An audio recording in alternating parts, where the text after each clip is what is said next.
Can I see Italy in 8 days? Let's try.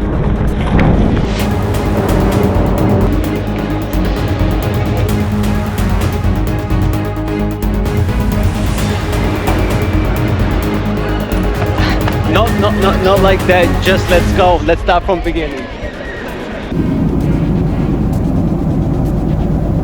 Just landed in Milan. It's 7 in the morning. Let's go. And straight to exploring.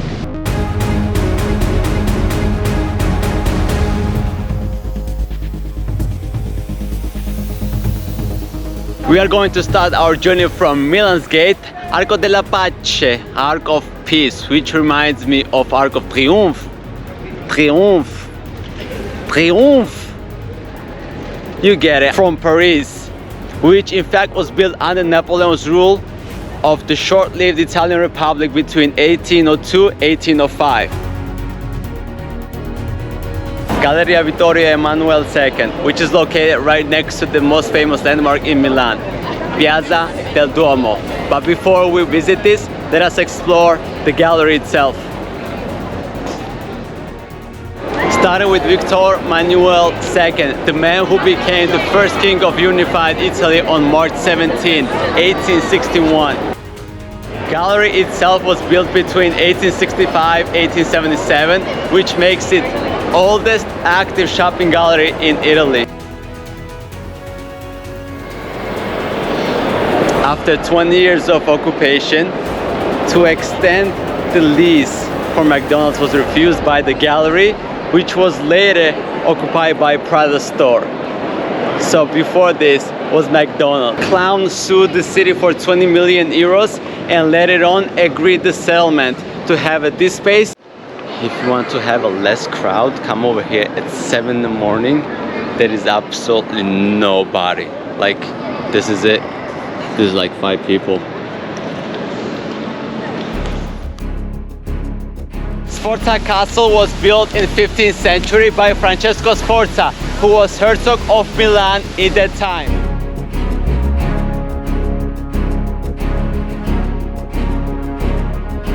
Upon completion in 15th century, castle was one of the largest fortifications in Europe, and you see the reason why. It's massive. 16th, 17th century, castle was expanded and used as a citadel, and again was largest citadel in Europe in the time. Nowadays this castle hosts multiple galleries and museums on its territory.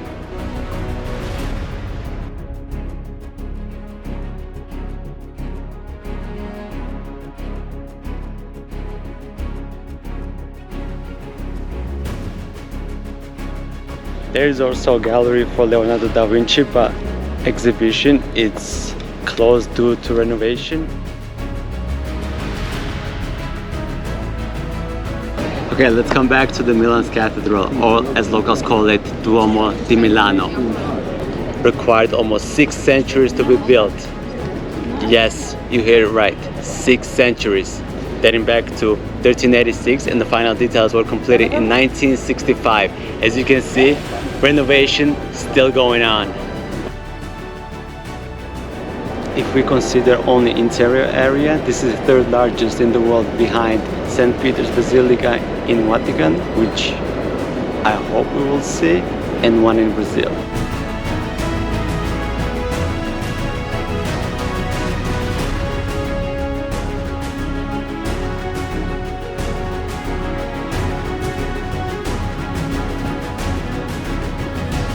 However, this is the oldest church in this list.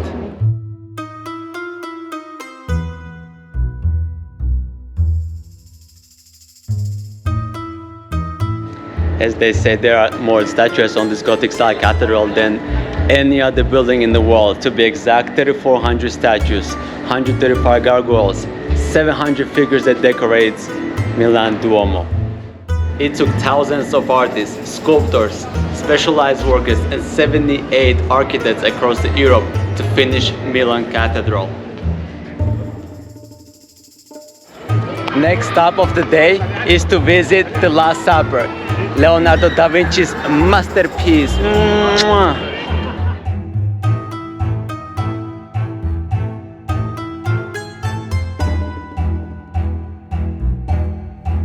It took 4 years for Leonardo da Vinci to finish this painting, starting from 1494 and finish up in 1498. We have Last Supper by Leonardo da Vinci other side, and Crucifixion of Jesus. Visit time is 30 minutes and you have to book your tickets in advance, otherwise you're gonna end it up. We have finally arrived at Basilica di Sant'Ambrogio, which was originally built between 379 and 386 years, but earliest portions of this present structure dates from 9th century. After an amazing and exhausting day at the same time, when we explore the beautiful and historical sightseeing, we are leaving this city and going to... Well, you will find out in the morning. We left Milan last night and took us 3 hours to get here and came northeast of Italy, city of Trento, to see Castello del Bunsiglio, which was built in the 13th century and remained the seat of Prince of Bishop of the city until 1803. Since then, Austrians used this territory as military barracks, then later as jails, before 1920, when eventually Trento returned to Italy.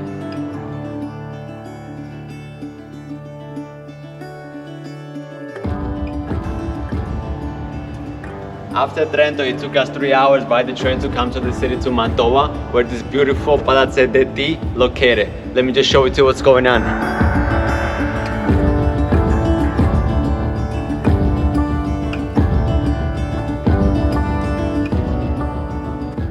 Its construction started in 1524 and it took only 10 years to finish it.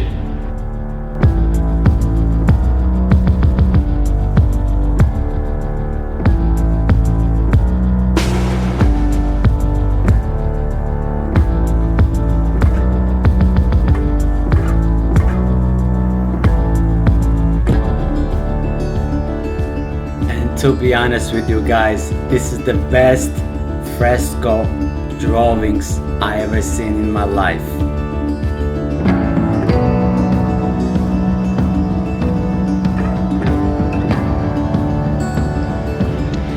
But the culmination of the second day is Arena. Yes, no, it's not Coliseum, it's Verona Arena, which was built in 30 AD. This arena used to host almost like 30,000 people back in the days, but right now there's still shows and concerts going on. And as you can see, the line behind me still holds not 30 but 22,000 to this day. In 2026, this arena will be used as a Winter Olympics closing ceremony.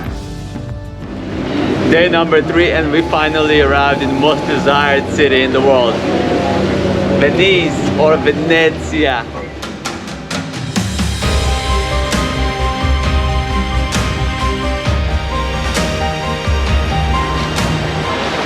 And let's start the day at Basilica di Santa Maria della, which translates Saint Maria of Health.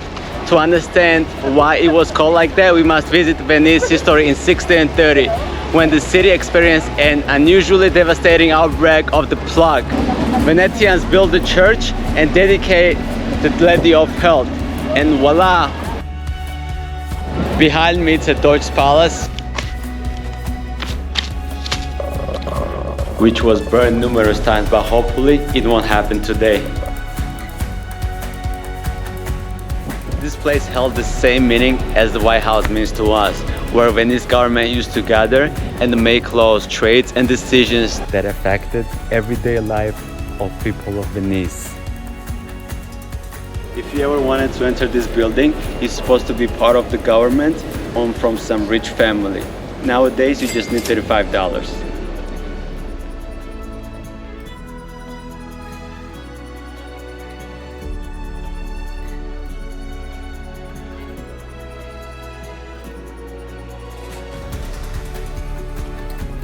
With 314 feet high, San Marco Campanile is one of the tallest bell towers in whole Italy and was built as a simple tower to guard the dock in 1800s.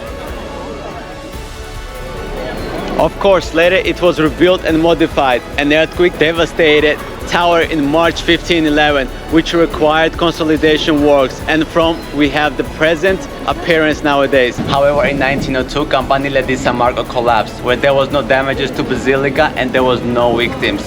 Later, municipality decided to rebuild both Campanile and Loggia as they were before using original elements. I almost forgot. In 1609, Galileo Galilei used this bell tower to make demonstration of this telescope. I do not have the video proof of that, you just have to trust me, I already googled it.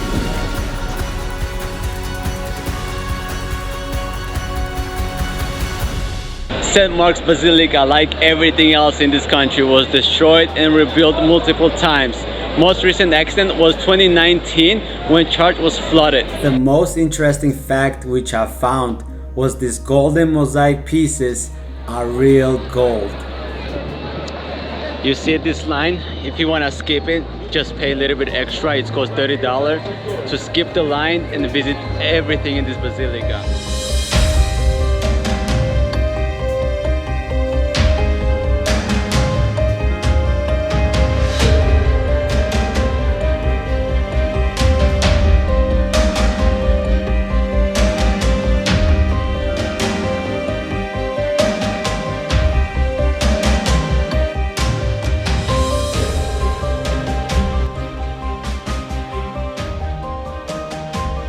On the side of the bridge, usually a lot of people, but if you want to have a best kept secret, come on this side, but you gotta go from the water.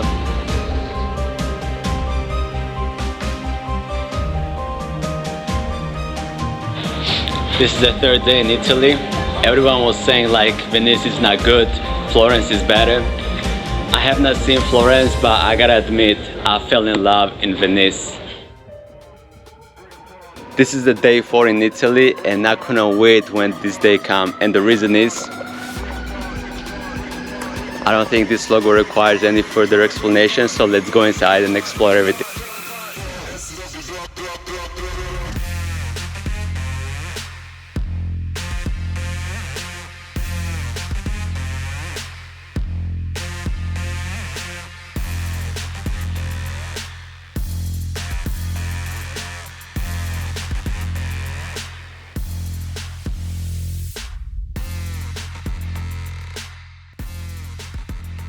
So we took the bus and we came to the second museum, which is in Maranello, and it's bigger than in Modena. So let's go inside.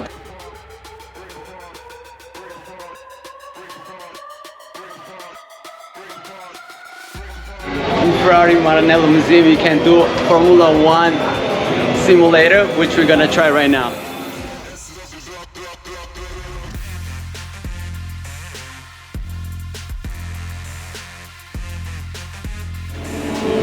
And that's how you drive Formula 1 car.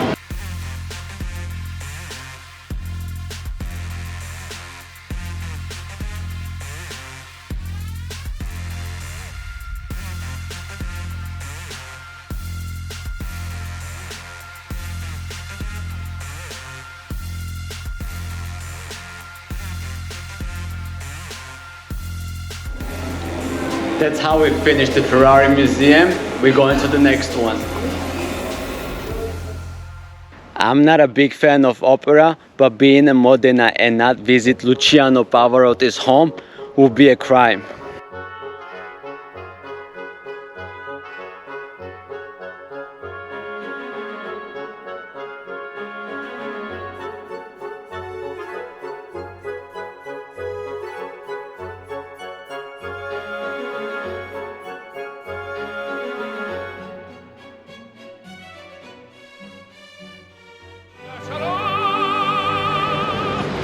And before we visit our next destination, we had to make a short stop to see the Due Torri, 2 towers, the symbol of Bologna, Asinelli and Garisanda Towers, built in 1119 and named after 2 families who were comparing for the title of the most powerful family in Bologna.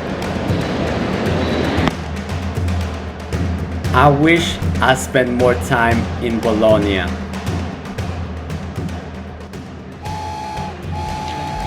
Building of the tower started 1173, however it began to sink after construction had progressed to the second floor 1173 due to mere 10-feet foundation set in weak, unstable soil.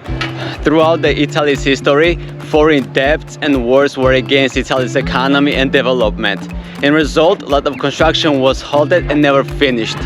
However, in the case of Pisa, it was all the way around. It was positive the construction of Pisa halted and took almost 200 years to finish. The Republic of Pisa constantly engaged battles with Genoa, Lucca, Florence, which allowed time for underlying soil to settle.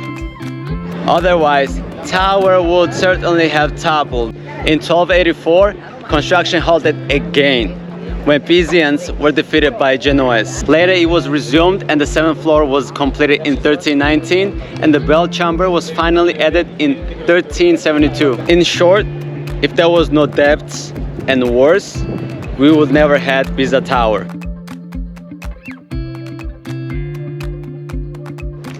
A lot of people don't know you can actually visit Pisa Tower and climb up. So let's try right now. This is stairs, but look at this.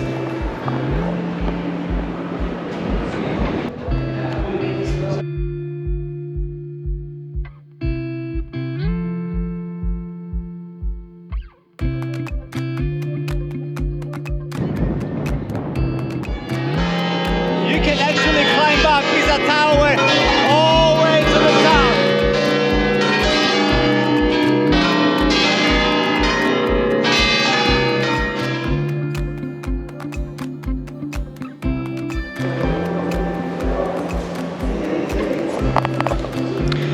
$296 steps, but don't forget to buy a ticket in advance, otherwise you're not gonna manage to come in. I'll see you tomorrow. Day 5 in beautiful Florence.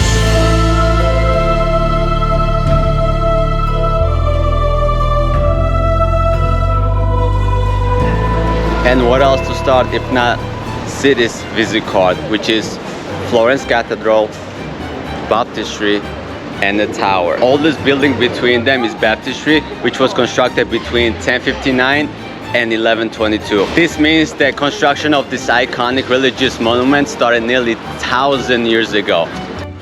Replica of these golden doors can be found all around the world, including Vassar College in New York, Grace Cathedral in San Francisco, and Nelson Atkins Museum in Kansas City. Expansion of this religious site continued in 1296 by starting construction of Cathedral of Santa Maria de Fiore, which took 140 years to complete. The cathedral has the largest masonry dome in the whole world ever constructed, with over 4 million bricks, weighing over 40,000 tons and standing over 10-story high. Yeah, it's kind of big deal even nowadays. It costs 30 euros or $30 to visit church, tower, dome, cathedral, museum, these 5 things. Otherwise, they have a free entrance for cathedral, but this is the line.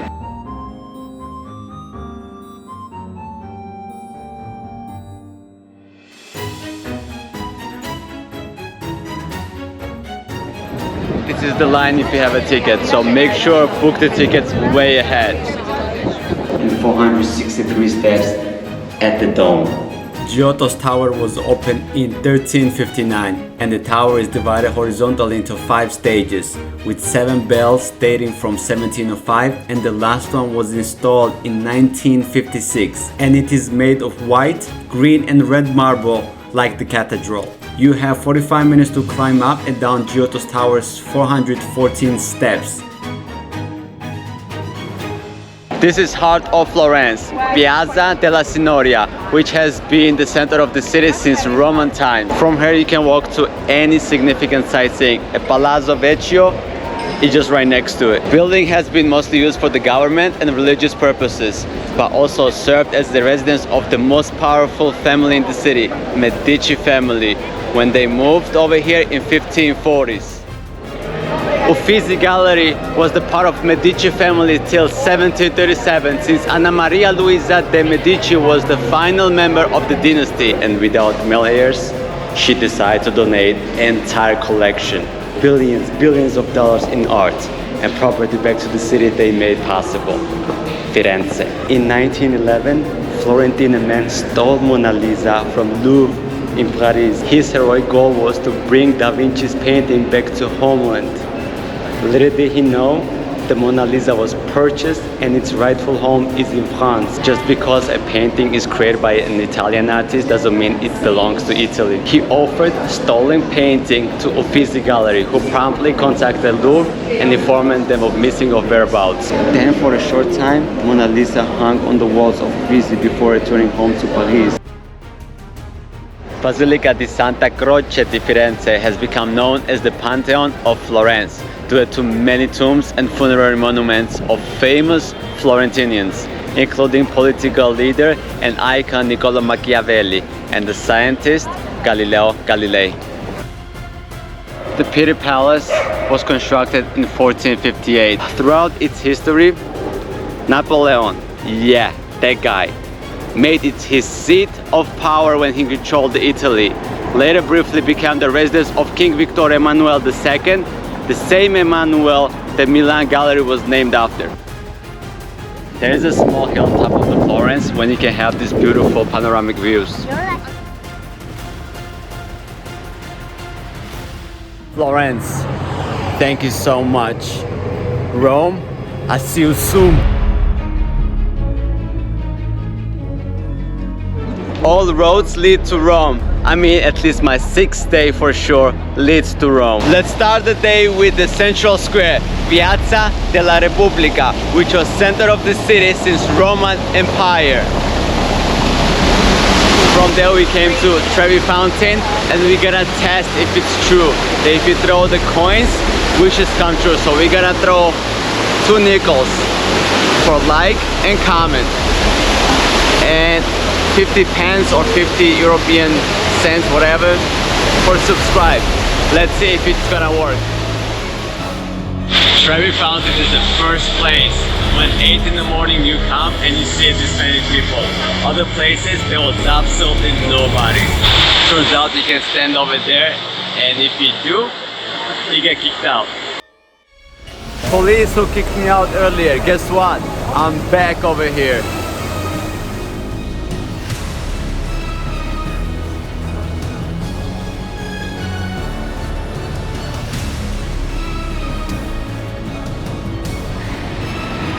And we finally arrived to see what's largest, most famous, astonishing, amazing Colosseum!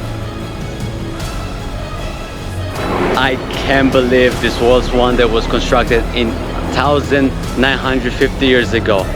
And in fact, that was done in 8 years, back in 50 AD. Like, how was it possible? How? Since I'm here, I would like to be a mythbuster. Gladiators seldomly died in the battles, because don't forget, gladiators were all trained slaves and their owners did not wish to kill their investment, and most of the battles would cease after their injuries. Besides gladiator fights, animal fights and chariot races around the arena, this place also was flooded purposely to host mighty naval battles that drew spectators from across the Roman Empire. When you are buying a ticket, make sure to get full experience ticket. They'll give you orange sticker. Then you can see the arena from all over the place. So $24 is definitely worth it. I'm here in the arena for 3-4 hours and I feel like I'm not fucking leaving! Arrived at the birth of Roman civilization, Valentine Hill, where rise of Rome started. At first, this place, then the city, then the whole empire. First Roman Emperor Augustus was born over here. And according to the Roman mythology, exactly at this place was the living man killing gigantic monster Caucasus, which was defeated by Hercules. This place was not lucky for the third Roman Emperor Caligula, who was stabbed under these buildings in these tunnels 30 times. So before something happened to us, let's get out of here.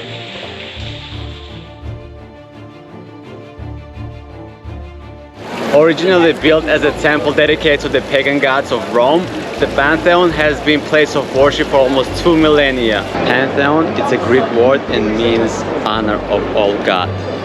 That's why this building had a special significance role during the Roman Empire.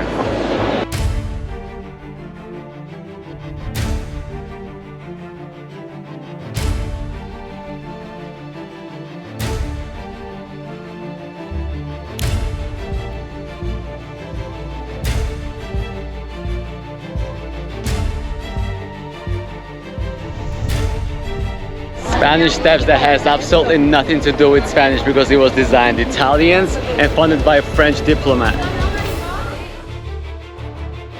They were named Spanish Steps due to their vicinity to the original Spanish embassy at Piazza di Spagna. It has 135 steps, but it's much easier to climb.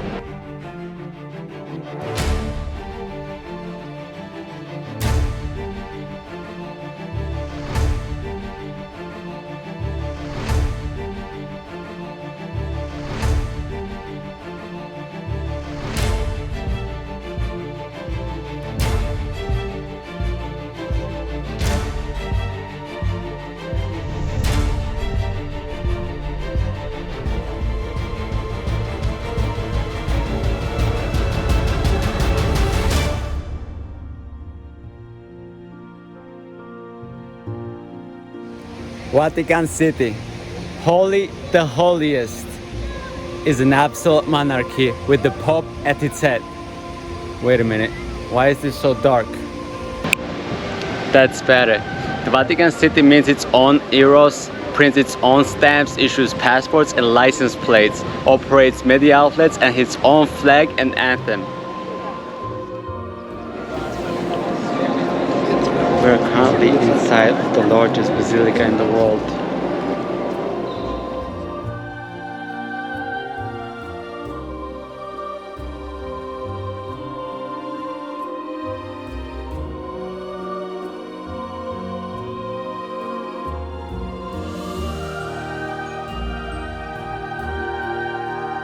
Right at the dome of the largest basilica in the world.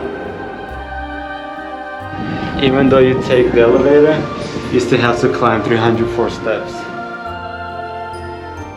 to have this beautiful overlook.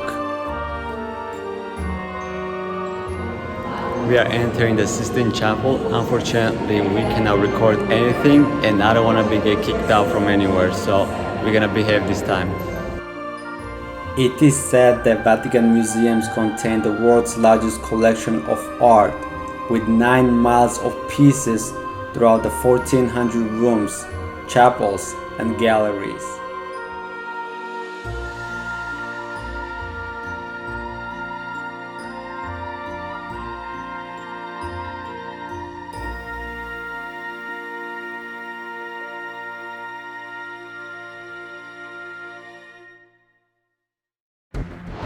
Day number 8 in Italy, specifically in Napoli, so let's go. We tried to see Nueva Castle, but it's closed due to weather. Next time. Since plans were changed, first we're gonna start with the Catacombe di San Gennaro.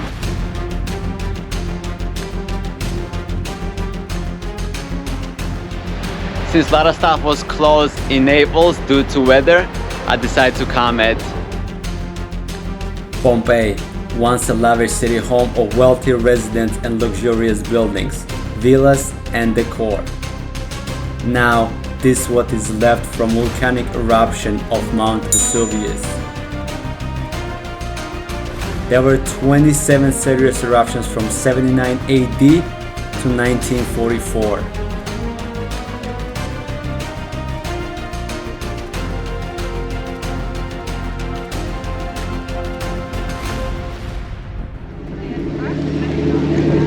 After an unsuccessful day in Napoli, I decided to go in Capri.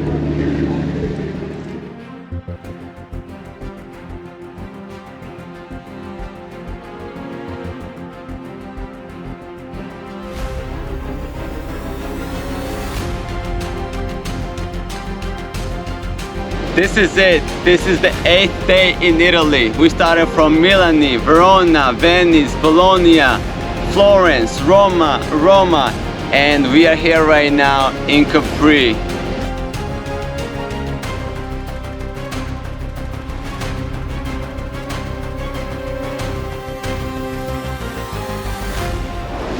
But this is a twist. We finish up whatever we wanted to see in 8 days. However, there is a 9th day bonus that we gotta see in a minute. This is the Capri Island, and we are going all the way up to Mountain Solaro to overlook the beauty of this small island. So I got a ticket at ferry in like 20 minutes, and in front of me was like 20 people, and I showed the ticket to everyone that I had a ferry ticket. No problem, everyone was helpful. So thanks everyone. We gotta make to the ferry, baby. Ferry is supposed to leave already, and we are racing against the time right there. Grazie. Yes, we made it. Thank you. Whew. If we have missed this one, next one is about in an hour, and we have something to watch. Bonus 9th day, I decided to attend soccer game at Napoli versus Torino. Napoli has like craziest fun club in whole Italy. So let's go and enjoy the atmosphere. It just finished right now, 3-1. Let's go Napoli, forza, forza!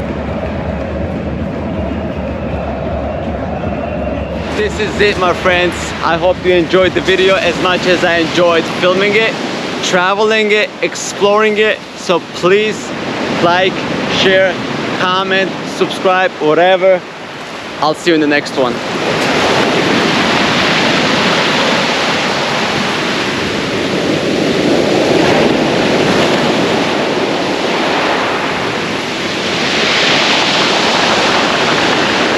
Originally, it was built to... Keep forgetting my words.